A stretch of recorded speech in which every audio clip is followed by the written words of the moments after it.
This is Reporter Room with Jessica Della Davies. Hello, everybody. Come on in, come on in. Today, we're going to be talking about the Bryan Kohberger case. And oh my goodness, we have some new updates regarding both Murphy the dog and Buddy the dog. We're going to be talking about the stranger that the roommates spotted leading up to the crimes. And we're going to talk about the real reason that the stranger was trying to get Murphy to come to him. We're going to be talking about new information, new documents regarding Buddy the dog. And we're also going to talk about Bryan Kohberger's new prison digs and the powers that be. Who's really in control of this whole situation with Bryan? Is it WSU? Is it University of Idaho? Or is it the prosecution? My name is Jessica Della Davies. I'm an investigative journalist, and my job is to investigate crimes, crime scenes, and potential suspects, and share with you how to do the same thing. If you haven't subscribed to Reporter Room, well, I can't get to 50,000 subscribers without your help.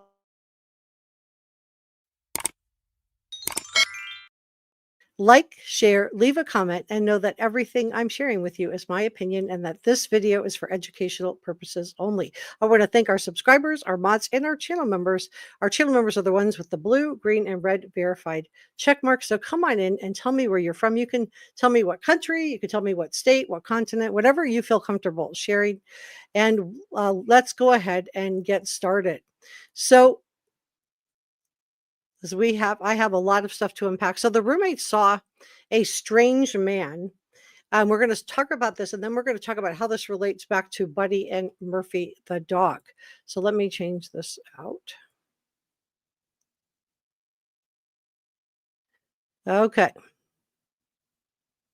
So the roommates saw a strange man.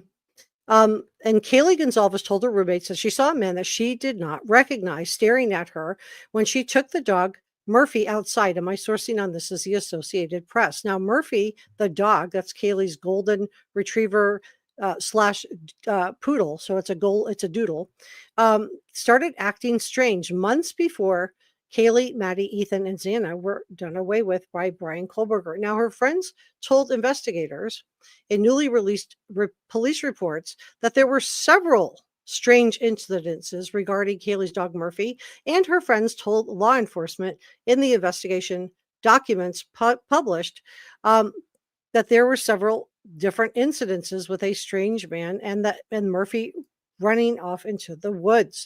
So Bethany Funk, one of the two surviving roommates who lived in the house, told police that Kaylee had described to her an incident that occurred just weeks before the November 13th of 2022 crimes, during which she saw an unknown male figure staring at her when she took Murphy out to go potty. That's an exact quote from Bethany. So why was this unknown man standing there? Was this Bryan Kohberger, and was he befriending Murphy, the dog, so he wouldn't bark when he entered the house on that fateful night? Or was he thinking about doing away with Murphy? And this takes me back to Buddy, the dog. So let me pull up a picture of Buddy.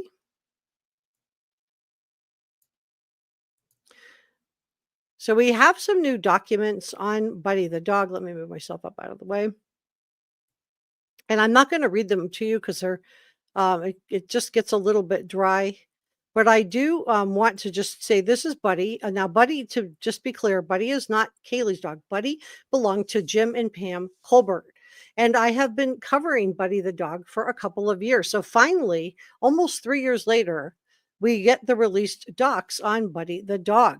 So Buddy the dog was a mini pin. Australian Shepherd. Sorry, not a mini pin. He was a mini Australian Shepherd. And he had owners named Pam and Jim Colbert. And he lived, let me just show you the map. He lived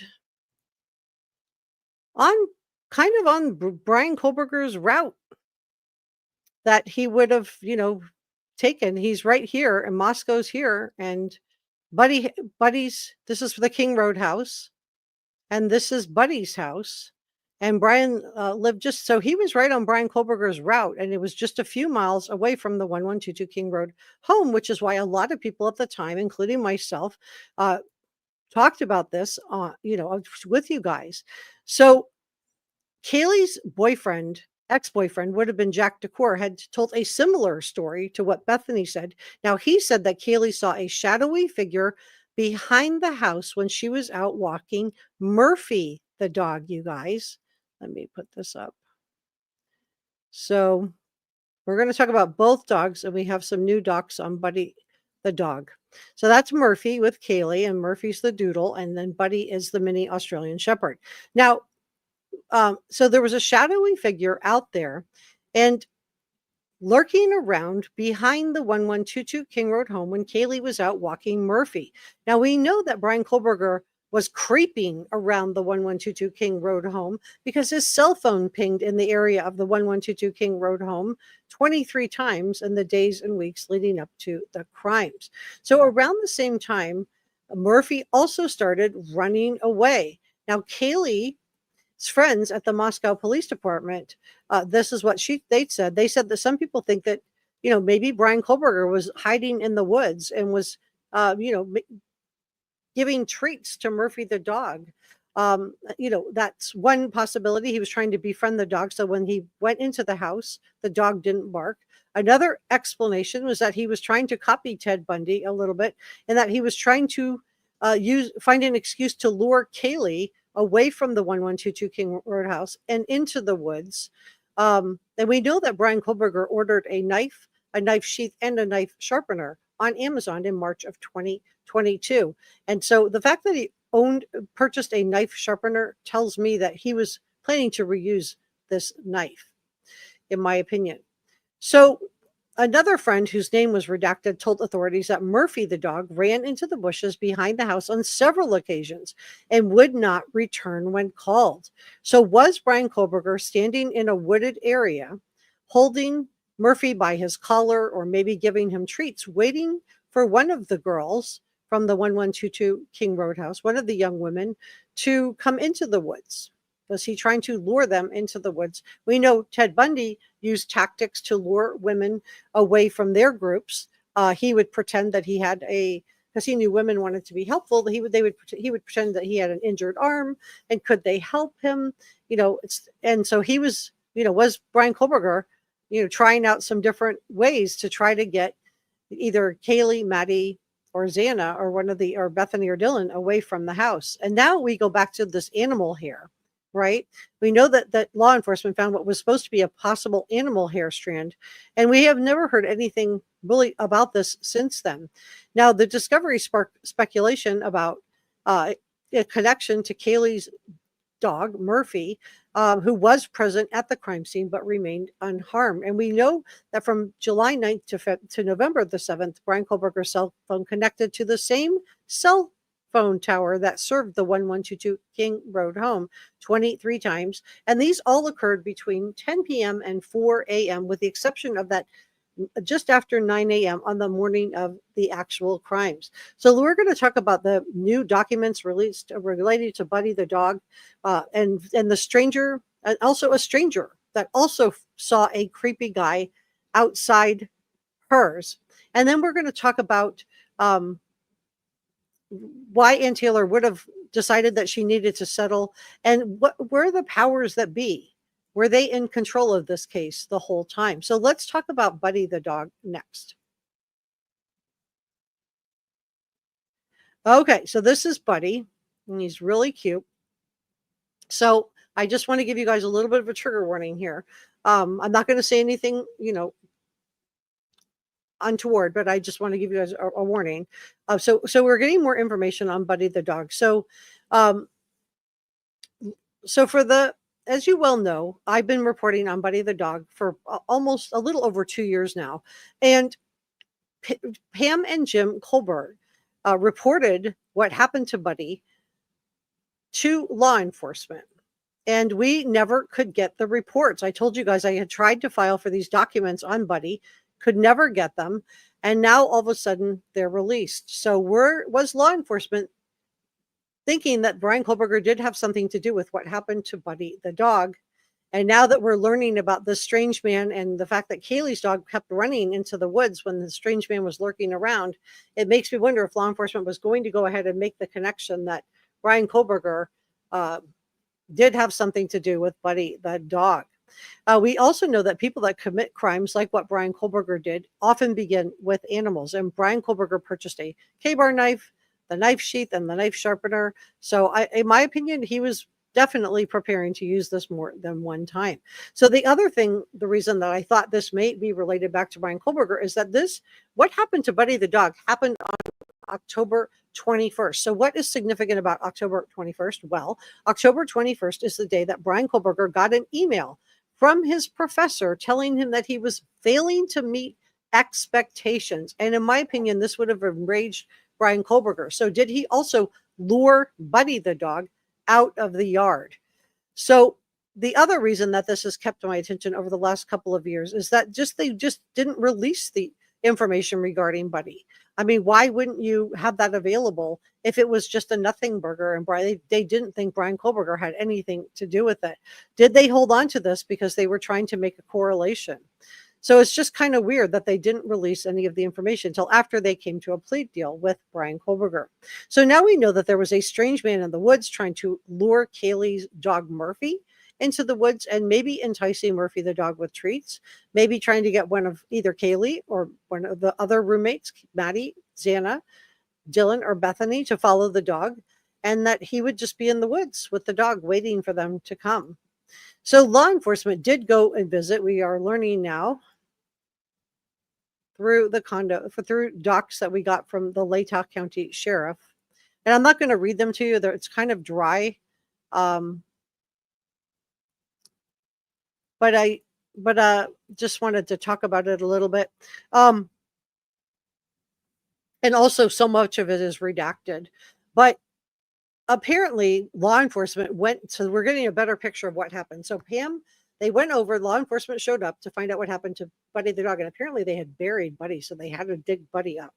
And they started talking about this argument that they were, the only person that Pam could think of, Pam Colbert, of that she had some kind of a problem with was another female. And she also, so she thought maybe this person did it. Remember, this was before, this is October 21st of 2022. So weeks before the Idaho students were done away with.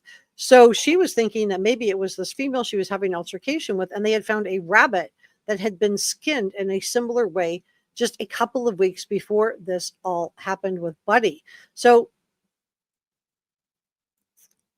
I think that, the fact that now we're learning that a strange man was, potentially luring Murphy the dog into the woods, maybe using treats or maybe just making friends with him, does make me wonder if the same person did the same thing with Buddy. So you'll remember that Bryan Kohberger had a job, according to his resume, as a butcher. He also worked as a fish fillet man, and so he worked in a butcher shop. He worked in a fish fillet. I've heard people say that he didn't get let go from his fish fillet job. He got let go from his fish fillet job because he wasn't good at it. Listen, I learned how to fillet fish when I was in first grade. My mother taught me how to fillet fish. It is not hard to fillet a fish. He didn't get, and the guy appeared on Fox News, the owner of this establishment. He didn't let Bryan go because he couldn't fillet a fish. A first grader can fillet a fish. I could do it in first grade. He let Bryan go because Bryan was not interacting well with customers. Okay. Same thing we heard from the Pullman police chief when he interviewed Bryan. He didn't think Bryan was going to get along with the other officers. So he saw, red flags, basically. So was Bryan Kohberger taking his rage out from this October 21st email on Buddy the dog, or was he simply practicing with his K-bar knife? So it also states that Buddy was not harmed by predatory animals. And I had already heard this from numerous credible sourcing, but that it was a human that did this to Buddy. So until the report, the report says that Buddy sprinted out of the house and took off, and that he disappeared out of the Colbert yard around 2 a.m. And they found Buddy, and then they found his collar they found Buddy 80 feet away from their backyard. And it gets creepier because Buddy's collar is separated from Buddy, and that's found about 15 feet away from Buddy. Now, I've seen a lot of people trying to pin this on Brent Kohberger because poor Brent Kohberger, I guess, had a collar from a dog that he owned that passed away. And people said, oh, that has to be Buddy the dog's collar. No, but Pam and Jim Colbert have Buddy the dog's collar. It was found just 15 feet away from where Buddy was. So Brent Kohberger did not have, I have not found anything that leads me to believe that Brent Kohberger would have done something like this. So we also found out in these documents that there was apparently someone that also damaged Jim and Pam Colbert's mailbox. There was some kind of a dent that happened in their mailbox. Now, this just could have been an accident or it could have been intentional, but I want to do a poll with you guys. I'm just curious what you guys think. If you think that these new details about the neighbor, so we're going to talk about that next. We're going to talk about the neighbor and this creepy guy that was lurking around their home. And guess what kind of car he drove? And this is another reason I believe Ann Taylor decided she better settle. But I want to do a poll. Do you think that what happened to Buddy the dog is related to Bryan Kohberger? And is that why law enforcement held on to this information for nearly 3 years? So put a 1 in the chat if you think it is related to Bryan Kohberger. Put a 2 in the chat if you think it's related to the dent in the mailbox and that someone else was harassing Jim and Pam Colbert. And this didn't really have anything to do with Bryan Kohberger. I'm just curious what you guys think about this. So I want to talk about more strange male sightings in and around the 1122 King Road house. And then we're going to talk about the neighbor and what the neighbor saw. So there was a birthday party.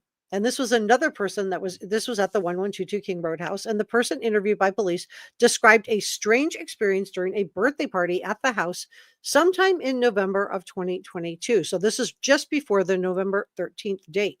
And she said that Kaylee and several others were on the back patio during this birthday party.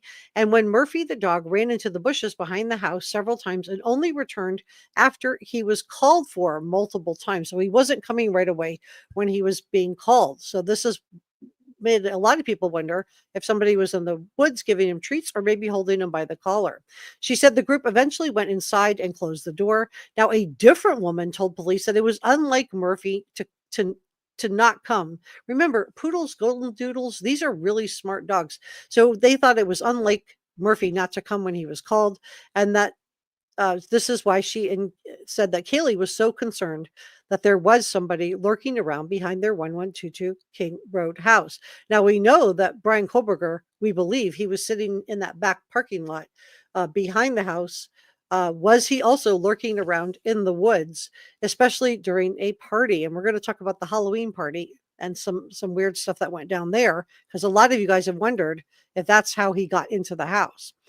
So she said, Steve Gonzalez, Kaylee's dad, was just wondering if Bryan Kohberger was maybe behind some of these noise complaints that were being called in regarding the 1122 King Road home. And maybe he was testing it out to see how long it would take law enforcement to show up. Or maybe he was just trying to harass them while they were having a party. So was Bryan Kohberger lurking around the house to see if he could lure these young women into the woods?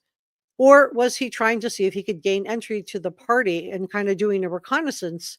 So we're going to talk about the whole Halloween party because that got weird too. Let me put this back up. We're going to talk about the Halloween party because that got really strange as well. And let me put this here. Let me check in on that poll. I want to see if we got 1s or 2s.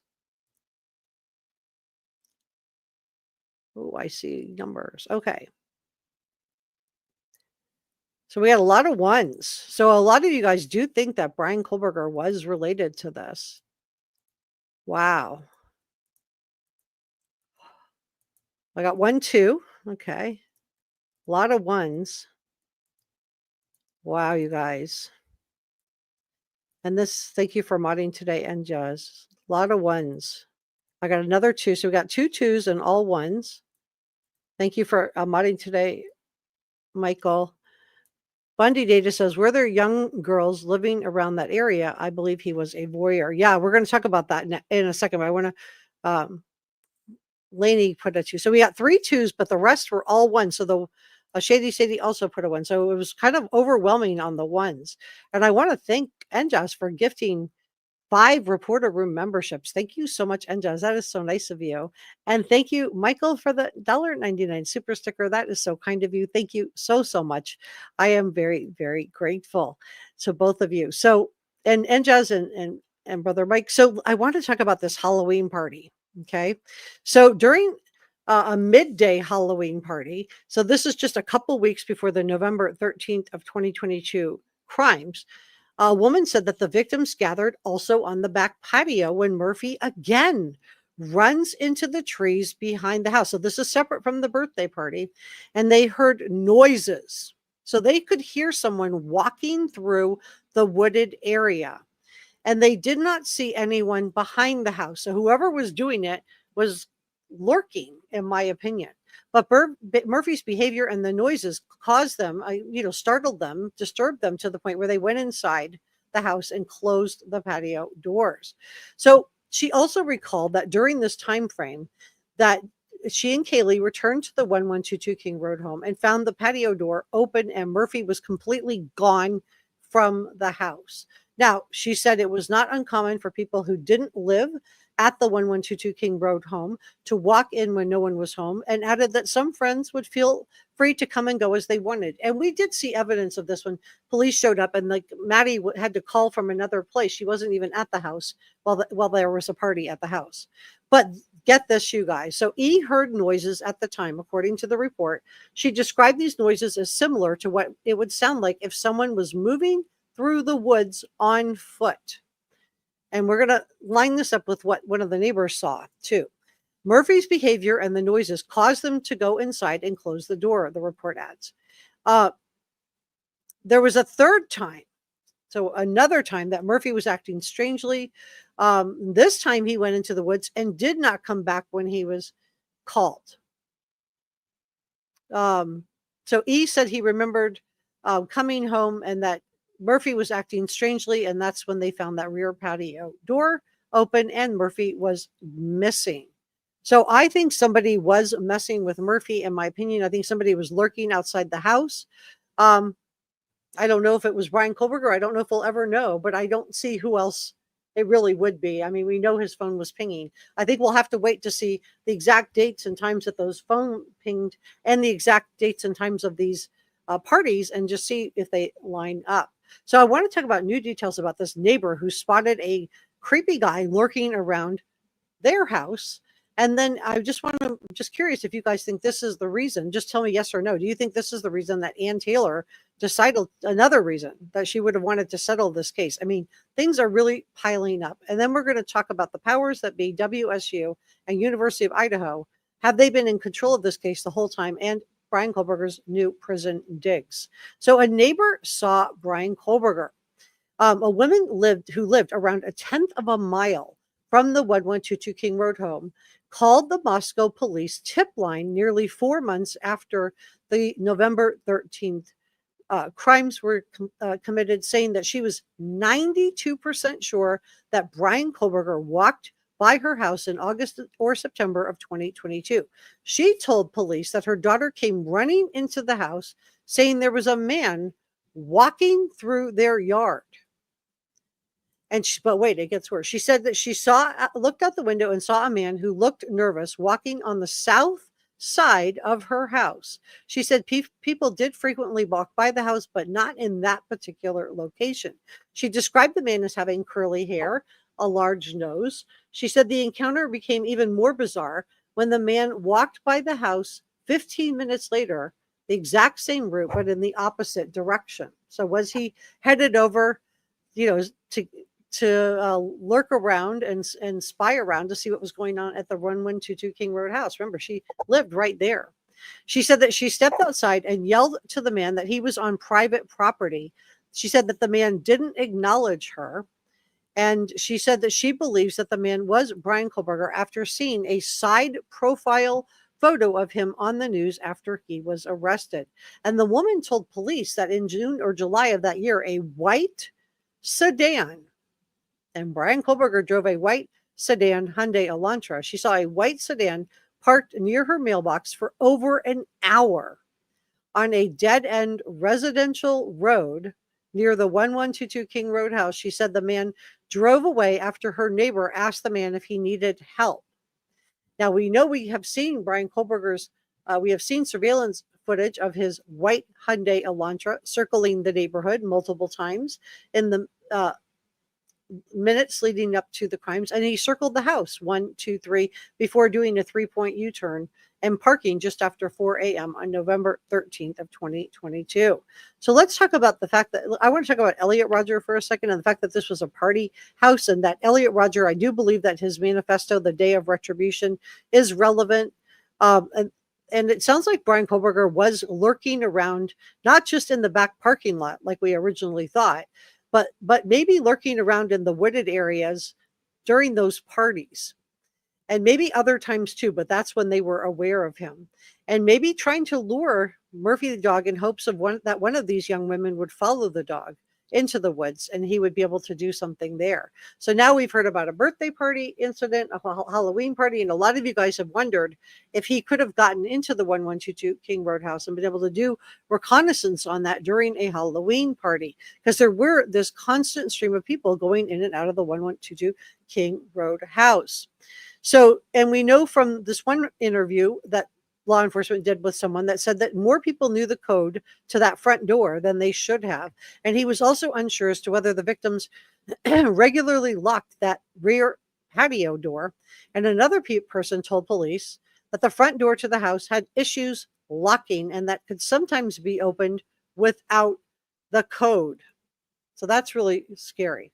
So police noted that the back door, specifically when they responded to the home after Hunter discovered the victims, officers noted that the door had smudged fingerprints, was open, and that there were footprints in the snow that led away from the door.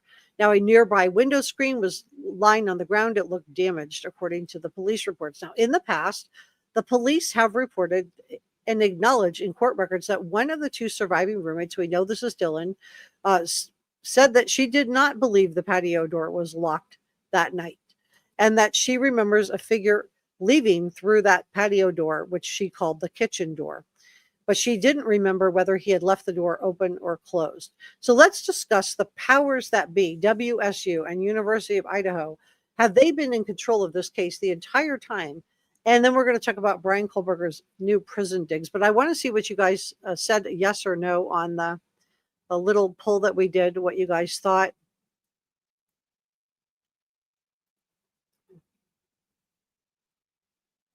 Let's see. I'm looking for yeses and nos.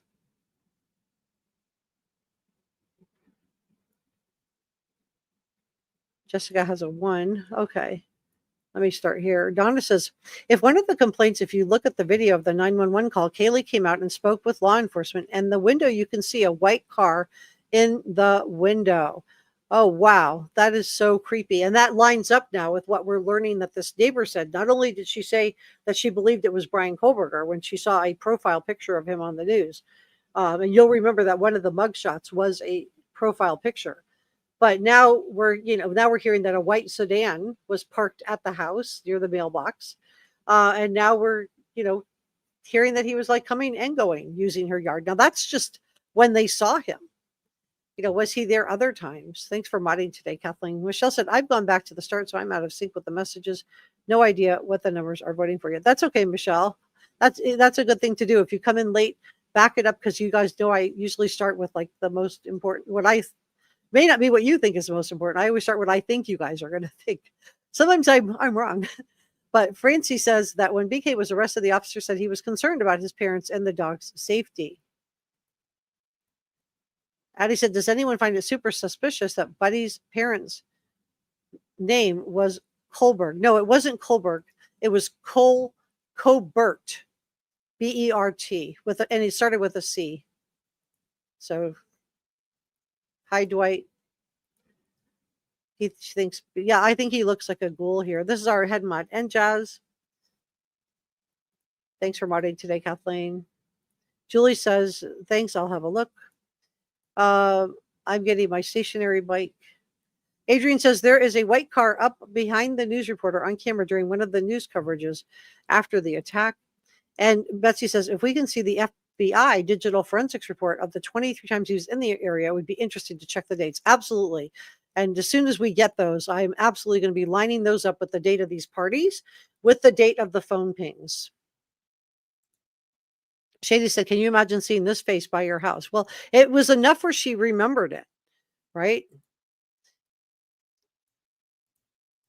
Ashley said, I think that BK was befriending Murphy in the wooded areas or parking lots, and that's why Murphy didn't bite him when he came in the house. Hey, Bushi. It's our other head mod, brother Mike. Thanks for modding today. Dwight says he seems to be a lousy driver. I don't know anyone who's pulled over that many times. Yeah, he was pulled over a lot. You're right. That's a good point. All right. And this is our other head mod. Amelia and Enjaz is asking, please leave your DNA on the thumbs up button. Okay, so let's continue on because we have a lot of stuff to talk about. And I want to get through everything. And I'm worried I'm not going to be able to. So let's keep going. So we, I have said to you that I think it's that there were the two universities had way too much power. And some of you guys pointed out that the president of the University of Idaho was even able to write a book.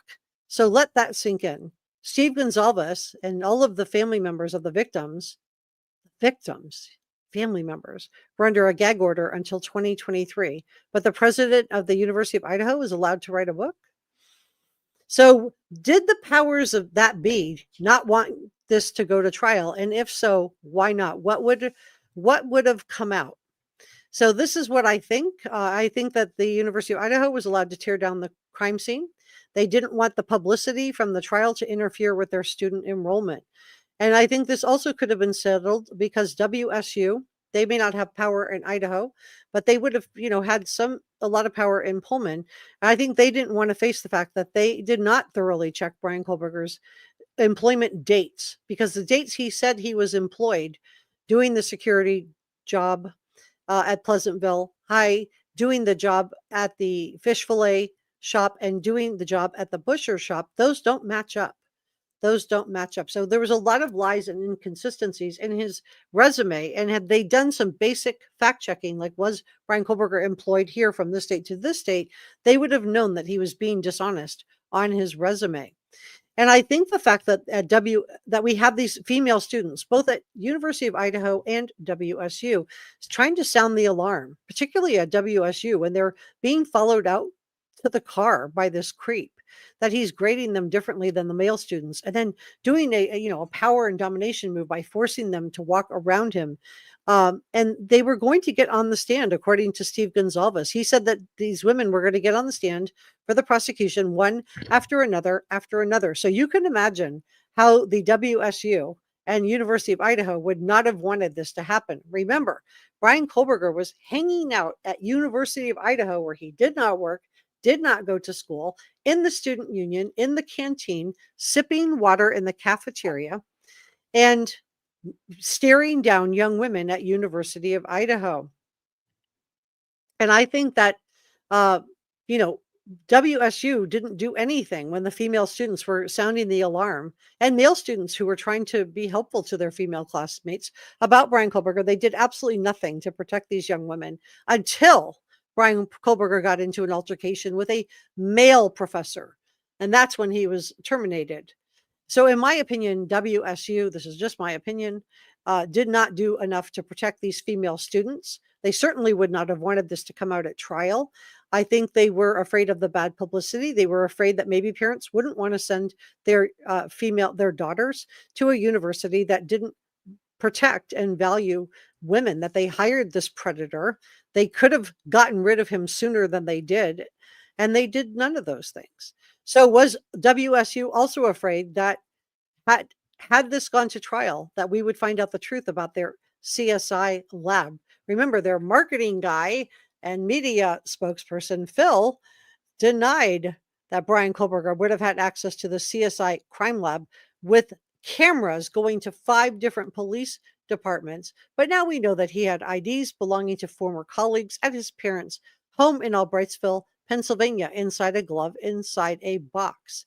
So I don't think it's a stretch to think that he could have gotten IDs from other people at WSU and been accessing that CSI crime lab with all of the camera images and the body cam. And I don't think it's a stretch to think that WSU might not want prospective students and their families to believe that they would give access to a predator like Bryan Kohberger. So I'm absolutely convinced that both the University of Idaho and the Washington State University wanted this case to go away. They did not want the publicity of the trial. They were worried about enrollment. They were concerned about that young female students from University of Idaho and WSU were going to get up on the stand and talk about how Bryan Kohberger was being creepy, how he was in their student union at University of Idaho, staring them down, and that he was able to get into the student union, you guys. So did he have an ID belonging to one of them also? And I also believe that WSU failed their female students by not removing him as soon as they came forward and they could see that he was grading the female students differently than the males. They would have been able to look at the grades and seen the difference. And they would have been able to have HR at that point go through his employment application to find a reason to get rid of him if they had really wanted to. And they would have seen that his employment dates didn't match his resume. But they didn't do that. They kept him there at WSU until he got into an altercation with a male professor. So I think that this is information that WSU doesn't want to come out, in my opinion. I also think the date that Bryan Kohberger is fired from WSU also shows that there was an enmeshment, the conversations going back and forth. I mean, that's the exact same day, December 19th, that the prosecution told us that they first identified Bryan Kohberger, that law enforcement did, as a suspect. And that just happens to be the same exact day that WSU finally gets around to firing Bryan Kohberger. I mean, it could just be a big coincidence. It could be. And who does the Pullman chief of police at the time of these crimes, who does he currently work for? Well, now he is the chief of police at WSU. So you could just see how enmeshed all of this is. So to be clear, WSU didn't get rid of Bryan Kohberger for hassling and harassing and grading female students differently than males. They didn't do anything about that. So what do you guys think? Are you watching closely? So was Bryan Kohberger an incel? Well, we know he had a lot of trouble and very strange interactions with women over the years, not just as a teaching assistant at WSU, but we now have these text screenshots from between his WSU professors. And one of the screenshots includes a discussion about a, quote, need for an intervention with Kohberger, noting that he had offended several of our female students. And then we have this teaching assistant that only wanted to be identified as L, which is a teaching assistant who shared an office with Bryan Kohberger. So I'm thinking this might be the female student who he stole her ID, allegedly, broke into her house, helped her move stuff around, took papers and a watch, and then tended and befriended her and got her to let him install security cameras, got her Wi-Fi password, and then used her cameras to spy on her. Now, L told investigators that BK tried to use his authority as a teaching assistant to inappropriately interact with female students. So here's a teaching assistant saying this. And one document outlining L's interview said that L believed that Kohberger wanted a girlfriend, a subject that they discussed on many occasions. Now, this lines up with Steve Gonzalez. He said that, had told us that Bryan Kohberger was using his body to block female students at WSU, forcing them to go around him. We've heard reports that Bryan Kohberger was following female students out to their cars. And we've also heard that, the grading female students differently than males. So, in my opinion, they should have been able to find a reason to get rid of this guy. I mean, he was such bad news. There's no way WSU couldn't have at least looked at the graded papers to see he was grading them differently. But instead, they kept him on. And in my opinion, they did nothing to protect these young women. They knew it, and that's why we couldn't have the trial. That's why they were very interested in settling. So Bryan Kohberger had a long history of misogyny. He was removed from his high school classes, not suspended, not put in detention, literally removed from his high school classes, and he had to finish class online. And the head of the program said that now that she knew what he did on November 13th of 2022 to Kaylee, Maddie, Ethan, and Xana, that his behavior made sense. Let that sink in, that his behavior in high school made sense. now that she knew what he had done. So we've also heard from the Seven Sirens bar owner that BK would come in and harass female servers and also harass guests. He would call them the B word. Let that sink in. You're a young woman, you're working as a server, and this guy is calling you the B word because you don't want to go out with them. And he was so bad that the Seven Sirens bar owner kept a card on file regarding Bryan Kohberger. We also heard about the student that he went on a Tinder date with, that she couldn't get him to leave after the date. She had let him come back to the dorm room with her, and she went into the bathroom and pretended to throw up, and that he texted her that she had nice birthing hips. And in my opinion, I don't think this was a misstep on his part. I think he was absolutely intending to be insulting and degrading and rude, just like he felt free to use the B word when he talked to young women servers who weren't interested in him. So he told Elle that he might lose his teaching assistant position. This is the teacher's assistant that worked with him at WSU, because he had problems with Dr. S. And he asked Elle, the document says, if he would help fight the allegations. But Elle said that just refused telling police that Bryan Kohberger was dishonest. And I'm sure that Dr. S is the professor that BK ultimately had an altercation. And an altercation is more than an argument and less than a physical fight. So it's like really like drop really bad argument.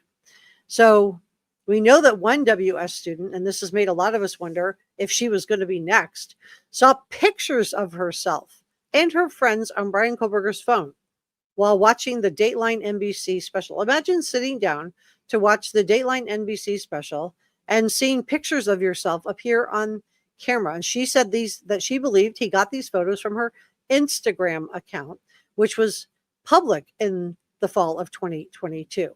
She was in a class where Bryan Kohberger was a teacher's assistant. And imagine having to rely on this guy for your grades. She said that she never spoke to Bryan Kohberger, but he did sit right next to her on the rare occasions that he did attend class. So now she's finding out that he had pictures of her on his cell phone. That would be so scary. So many lies on Bryan Kohberger's employment history. Just so many inconsistencies. In my opinion, HR, when they started getting reports from female students of him following them out to the car, that should have been enough to have HR go back and just re-verify everything. You can look for a reason to get rid of somebody if you really want to. And to me, they just didn't really want to. So BK did not resign voluntarily from his job that he had in Pennsylvania when he was working as a security guard. Again, had WSU done a little bit of work verifying stuff, they probably would have been able to find some of this stuff out.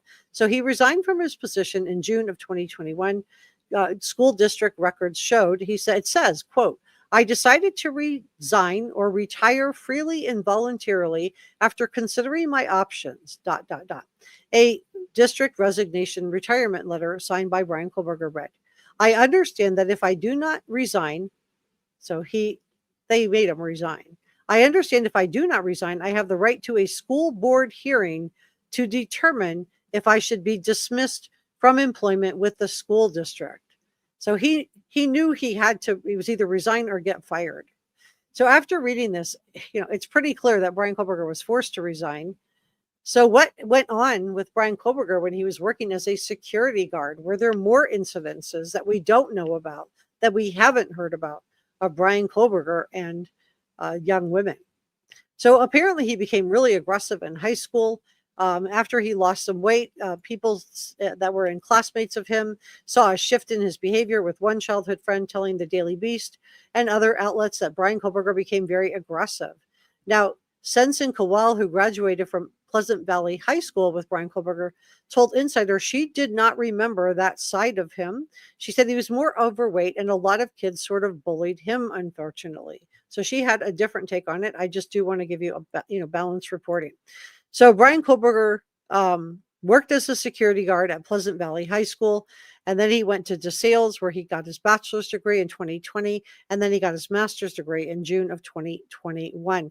And this is the DeSales where he studied in multiple classes under Dr. Ramsland, who's an SK expert who didn't pick up on anything weird about Bryan Kohberger, even though the Pullman police chief, he picked up something weird about Bryan Kohberger.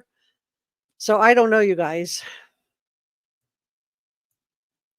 And so here are some more just creepy and disturbing facts about Bryan Kohberger. We know that he took that creepy selfie just hours after the crimes.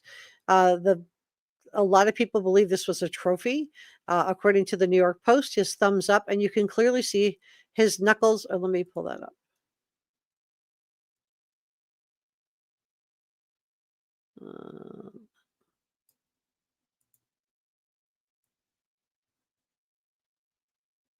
Oh, I didn't. Yeah, there it is. Okay.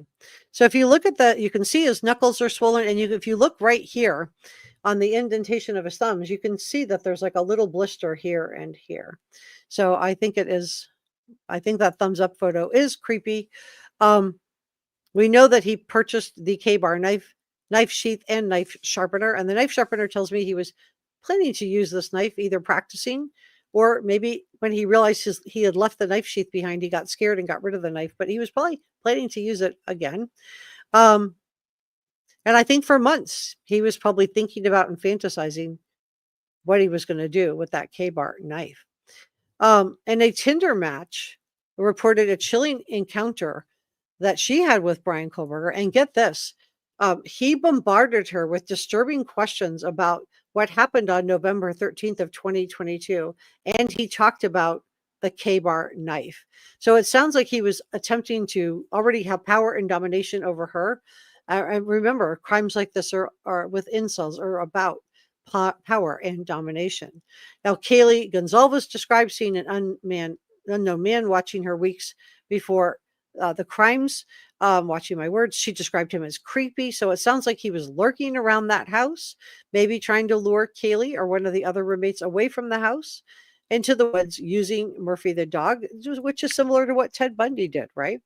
And then the other woman who lived near the victim's house reported seeing this man walking through her yard and walking back just in the weeks leading up to the November 13th crimes. She later identified this man as Bryan Kohberger. She described him as driving a white sedan, and Bryan Kohberger drove a white sedan Hyundai Elantra. The colleague at WSU who said that Bryan Kohberger attempted to use his authority as a teaching assistant to inappropriately interact with female students and often talked about wanting a girlfriend. The colleague also noticed injuries on Bryan Kohberger's face and hands.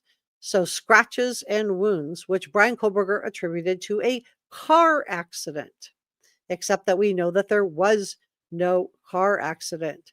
And this leads me back to the DNA that was found underneath Maddie's fingernails. And you will remember that Ann Taylor filed a motion to suppress the DNA that was found under Maddie's fingernails. And remember, if it's good for the defense team, you want to let it in. You want it to come in. If it's bad for the defense, then she wouldn't want it to come in. So it was, in my opinion, it was bad, which is why she wanted to suppress it. And whatever the likelihood ratio is, and we still don't know, but there was a likelihood ratio of this DNA that was found under Maddie's fingernails matching to Bryan Kohberger. And Ann Taylor successfully fought to keep that out, and the judge did grant her motion. So I don't know if we'll ever know what the likelihood ratio of the DNA found under Maddie's fingernails was a match to Bryan Kohberger. And I see the prosecutor Bill Thompson making his publicity tour with friendlies. I call them friendlies because he's going to local news outlets, where he knows he's going to get pretty friendly questions, and making it almost sound like he didn't have enough to go to trial. But we know there was enough, as Ann Taylor went to him for a plea deal. And I think he's trying to play everything down to protect, in my opinion, the University of Idaho. So let's talk about Bryan Kohberger's prison and jail time next. I want to talk about what his new digs are, and incarceration and interaction with other inmates. And then I want to talk about a little bit more about the powers that be that, in my opinion, kept this case from going to trial. I think that I think Howard Blum was right. And I do want to say thank you to our producers and Jazz, Sasha Angel, George Brown, Christy Ballantyne, Michael Cole, and Lynn Jen too. And thank you to our channel members so much for your support. We're not done. We're going to be talking about the powers that be. So Bryan Kohberger was incarcerated with other inmates. He reportedly, said that Bryan Kohberger was an effing weirdo. This is what one of the guys said, and complained about his obsessive compulsive behaviors like excessive hand washing, staying up late at night. This is according to Yahoo News. And this reminds me of the inmate that he was in jail with back when he was in Monroe County in Pennsylvania, just prior to him being extradited, where he was supposedly taunting guards and making the other inmates feel uncomfortable. Now, the warden denied that this happened, but was the warden even there? It kind of reminds me of when the Mad Greek owner announced, well, he was never in our establishment. And I'm like, well, were you there every second in the front part of the restaurant, every single second, to be able to declare that he was never there? Because an employee said that he was at the Mad Greek. And this is where Kaylee used to work and where Xana and Maddie were currently working. So they said that he was just some creepy. They described him as creepy. And then we get these video calls that Bryan Kohberger had with his mother, you guys. And I just want to do a super thanks and coffee gratitude for the last 2 live streams that I've done. Thank you so much. And thank you, NJAS, for your gifted channel memberships. Thank you so, so much. And so this is kind of weird. So Bryan Kohberger is going to spend the rest of his life locked up with other lifers who have absolutely nothing to lose. He doesn't probably want to stare or make too much eye contact, which I think is going to be hard for him in prison. Because I think it's going to make him a pretty easy target. And the powers that be did not want this to go to trial. The powers that be did not want this to go to trial. And this is what a 2-time Pulitzer Prize nominated journalist Howard Blum said when I interviewed him. And I believe that this is why a lot of these details, we've gotten, some documents dropped. I feel like, this is just my opinion, that a lot of this stuff was cherry picked. And then we got the announcement that, Bryan Kohberger, they couldn't find connections to the victims, but his data had been erased. And so I was like, well, and then that got reported out as there weren't any connections. That's not the same thing. Not being able to find something versus there weren't any is not the same thing. There weren't any means you were able to figure out who Papa Roger is, and it's not Bryan Kohberger. Then tell us who it was, or tell us who it was. And I'm looking for law enforcement to tell us this, or the prosecution. But I think that Bryan Kohberger, what he did, the powers that be didn't want this to go to trial, and the University of Idaho literally tore down the crime scene. And while the parents are stuck under a gag order all the way through 2023, when they lost their children in this crime, and they can't even talk about it. But the University of Idaho president can write a book. But I think Bryan Kohberger did absolutely despise women, and this is evidenced by what he did to Kaylee. Sorry. Dr. Delatorre said that this was clearly gender-based. I can't play the whole interview because it's too graphic, but he said that BK clearly viewed women as lesser than him. And I'm just wondering, where did he learn this from? Where did he learn that women were less important than he was? Was this something that he witnessed growing up? Was this something he decided online? Because he was living with his parents all the way up until the summer of 2022, the end of the summer, when he moved to Pullman, right? So his parents' home in eastern Pennsylvania, that's, I just wonder if we had known that there was the amount of trauma with what we learned with Kaylee, which is 50 times that K-bar knife, and the damage that he did to Kaylee, beautiful, precious Kaylee, and what he did to Xana. So I believe these were the two young women who probably fought back the hardest. But we were told that they were all asleep originally when this crime happened. Remember that? So I'm just wondering, if we had known what he really did, like Steve Gonsalves knew, would we have been A-okay with this plea deal going forward? Or would we have said, wait a minute, this is, if we don't have capital punishment for crimes like this, what in the world do we have it for? So when Bryan Kohberger was finally arrested, he was sorting through the trash, wearing his medical grade gloves just shortly before the arrest occurred. This is according to Idaho State Police Lieutenant Darren Gilbertson. This is what he told ABC News. The photos showed that the now convicted creeper was staring at the camera, wearing black shorts and a hooded sweatshirt with his hands behind his back. He said he described Bryan Kohberger as expressionless. So they said that they sat down with Bryan Kohberger. So this was they asked him questions about WSU. They asked him about Pullman. So this is, he's looking at the camera in the interview room. So he's fully aware that there's a camera in there. And he says that they asked him some very general questions. In my opinion, they were trying to build up a rapport. He said, I'll never forget, my phone dinged and I looked at it and it said, we got him. This is Moscow Police Chief Anthony Dallinger told ABC News. The next thing was a picture of him in handcuffs from the scene. And he said he described the relief that washed over him in that moment. So being able to share that information with the community, I can only imagine that many of us in the community felt the same when we knew that we had him. Now, he was the lead investigator among the authorities who interviewed Bryan Kohberger, and Gilbertson said that Bryan Kohberger had asked several times why he was being interviewed, and he eventually told Bryan Kohberger that we were here because of the case in Moscow. And as soon as they mentioned that, Bryan Kohberger stopped talking.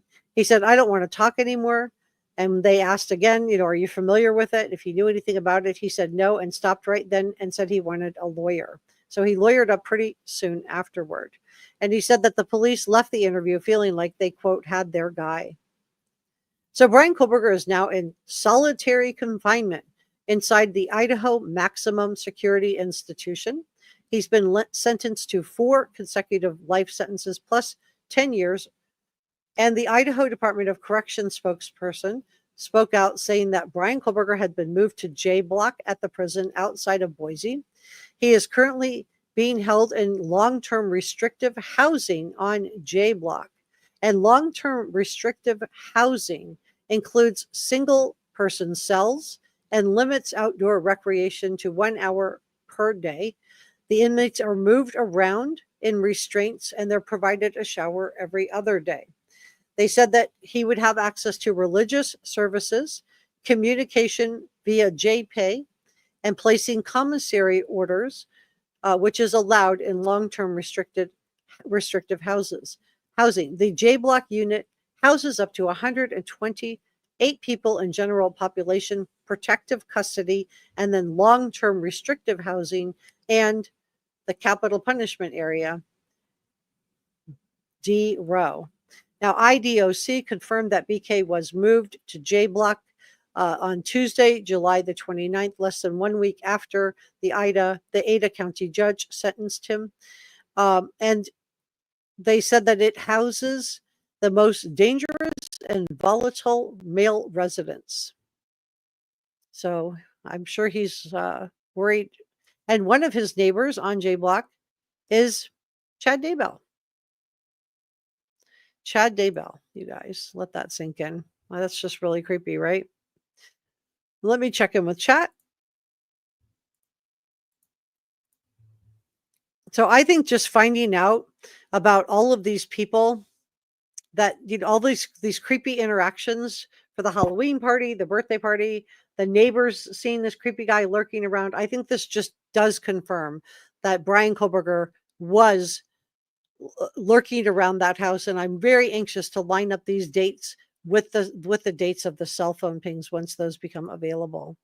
I want to thank NJAS for gifting a reporter room membership. This is the second one. If you got that, please make sure you say thank you to NJAS, and your name will appear in every video I do. And usually I update the list one day before the next live stream. So the next live stream I'll be doing today, Sunday, will be Wednesday. So the list will be updated on Tuesday.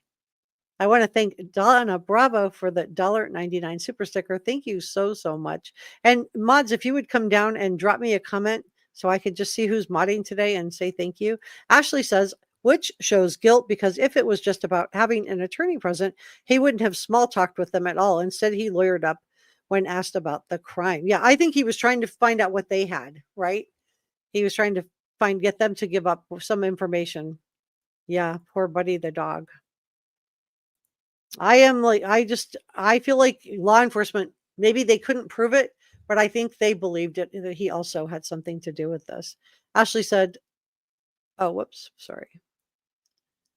Nancy said, it's funny he noticed the camera with the police. He didn't notice all the cameras that were watching him that night. Well, in the room that he was in, he would have been a lot closer to the security cameras. You're just in a little interview room. So it would have been pretty tight quarters. But it is interesting. Anna said, I hope we can still possibly get the arrest cam and interrogation footage soon. Yeah, there's a lot of information we don't have. I feel like, we were told we were going to have to wait months. And again, why is there this delay? I can understand wanting to go in and redact some things, but why do we have to wait months and months for some of the information? And it just kind of takes me back to the Chris Watts case, which I'm going to talk about today next, where we have Chris Watts, again, not being made to say what he did. Some people were still insisting that somehow Shenan, committed these crimes. And, I think it's really important that the facts come out. Thank you for modding today, Enjaz and Kathleen and Barbara. Thank you so much. Ashley said that maybe they'll jump into a portal and disappear together. Kaber said maybe BK and Daybell will become portal buddies. Yeah. If you don't know what they're talking about, Chad Daybell, Lori Valor Daybell would go into the closet where there was a portal that she could talk to Chad Daybell through.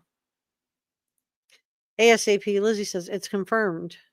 Your innocent man is a creeper. I still have people coming in to tell me, even though he pled guilty, even though he signed a confession, that he's still going to be exonerated. I still have people claiming that. DE said, right, those parties and what they noticed will be interesting to match with the cell phone ping. You are right. Thank you, Vida. Refer to B. I can't say all that. I know you guys want me to say 1682. I can't say that every time. I could say BK. I can't say the number. It's just, it's too long. I could say 16, but I can't say 168214. I mean, it's just a mouthful. And I would get the numbers mixed up sometimes. And then I would be having people come for me in the chat because I said the numbers wrong. I'm just going to say BK. I've been saying that for years. I've been calling him BK. Hound Lover said another channel just posted a video. The BK formed an alliance with Daybell. This creator was in the same prison. Very interesting. Donna said, when you check the dates, you can check that day the video was in slow motion. You can see his car. Thank you for letting me know, Donna. Mike says, I bet it was him trying to get in the house across the street in October. Could be at 1 a.m. Very interesting. So thank you so much for Amelia and Njaz for modding today. Let me see who else is modding today. Looking for wrenches. Mike, thank you for modding. Jonna, thank you so much for modding. Dee says, people are just so weird. Someone does not believe no, he confessed, but he just did that. I told you guys. 214 is easy. Yeah, I could do that. But then I'll have people say that's not the whole number. I'm just going to keep calling him BK. That's what I've been calling him for the last couple of years. Olivia the oldest daughter, Kaylee's oldest sister, and the oldest daughter of Steve and Christy seemed happy with him being called BK. So I'm going to just go with that. Barbara said, thank you, Reporter Room, for all the hard work. Thank you so much for being here and being part of the channel, Barbara. Yeah, I do think that. Thank you so much for modding today. Susan said he's going to be dangerous with all that time on his hands, which further justifies a DP sentence. Yeah. I hope I said thank you to all the mods that are in here. If I missed you, I'm so sorry. I did try to get everybody. BK is fine, Katie says. People need to chill. Thank you for that. I appreciate it. And I did want to play this. If I have it handy. Yeah.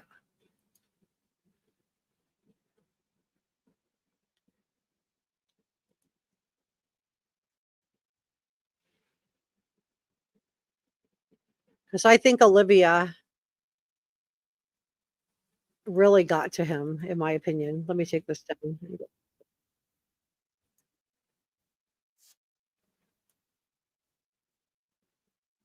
My name is Olivia, and I'm the big sister of Kaylee Gonzalez, and I was blessed to love Madison Mogan as a sister too. I'm not here today to speak in grief. I'm here to speak in truth. Because the truth is, my sister Kaylee and her best friend Maddie were not yours to take. They were not yours to study, to stalk, or to silence. They were two pieces of a whole, the perfect yin and yang. They are everything that you could never be. Loved, accepted, vibrant, accomplished, brave, and powerful. Because the truth about Kaylee and Maddie is they would have been kind to you. If you had approached them in their everyday lives, they would have given you directions, thanked you for the compliment, or awkwardly giggled to make your own words less uncomfortable for you. In a world that rejected you, they would have shown mercy. Because the truth is, I'm angry. Every day I'm angry. I'm left shouting at the inside of my own head everything I wish I could say to you. The truth about me is when I heard the news, I didn't cry. I listened for them. I promised them I would, that I would fight for them, that I would show up no matter what it cost me. I swore I'd never let them feel alone. Because you see, I've always been their heavyweight. I've always been the one to fight the battles they didn't feel ready to fight themselves. All it ever took was a call, and they knew I would handle it for them, no matter the time, no matter the cost. They could wave their white flag because they knew I would never back down, not for them. And not even death could change that. Somewhere along the line, I started to think about what I would say to them if I was given just one last chance. If I could gather enough heartbreak or love or sacrifice or whatever it took to get just one message across, what would I say? Throughout this entire process, I've written my feelings down at every moment, my wishes, my love, my denial, my anger. And as one final act of love, I'd planned to read these thoughts, even jarring and discombobulating and not even making sense. Because for me, that was true love, as bare and as naked as it could be. And you can see Bryan Kohberger moving around here. This is probably the most movement I've seen from him during the whole victim impact. Not laced in pretty words or dressed for the occasion, but written through bleary eyes at 2 a.m. with clenched fists, angry at this reality. My true final act of love was to continue on without them, for them. That dream to read aloud my love to them, to bring meaning through pain, was the latest blow in realizing you don't deserve it. And Kaylee and Maddie don't need it. Kaylee and Maddie have always known my love, and they would never ask me to prove it by further victimizing myself to a defendant who has shown no guilt, no remorse, no apprehension. They would say to me, why would you give the satisfaction of showing vulnerability now? You promised you would never back down. And for that clarity, I'm thankful. I won't stand here and give you what you want. I won't offer you tears. I won't offer you trembling. Disappointments like you thrive on pain, on fear, and on the illusion of power. And I won't feed your beast. Instead, I will call you what you are: sociopath, psychopath, murderer. I will ask the questions that— Remember, these are words that Ann Taylor successfully said that the prosecution could not say. that reverberate violently in my own head, so loudly that I can't think straight most any day. Some of these might be familiar, so sit up straight when I talk to you. How was your life right before you murdered my sisters? Did you prepare for the crime before leaving your apartment? Please detail what you were thinking and feeling at this time. Why did you choose my sisters? Before making your move, did you approach my sisters? Detail what you were thinking and feeling. Before leaving their home, is there anything else you did? How does it feel to know the only thing you failed more miserably at than being a murderer is trying to be a rapper? I mean, she just took him apart. She just took him apart. And I think, and I have the whole, if you want to watch all of it, I have it. It says Kaylee's sister. It's under Kaylee's sister on my playlist. And you definitely can check that out if you want to watch the rest of it. But I think that Olivia did an amazing job of just calling him out, using the words that, Ann Taylor didn't want said during the trial, which was sociopath and psychopath, and just calling him, and the schmurder word, the things that she didn't want to say, she absolutely said. All right, guys. Well, I think I'm going to leave it there. If you have not subscribed to Reporter Room, it's free, and I can't get to 50,000 subscribers without your help.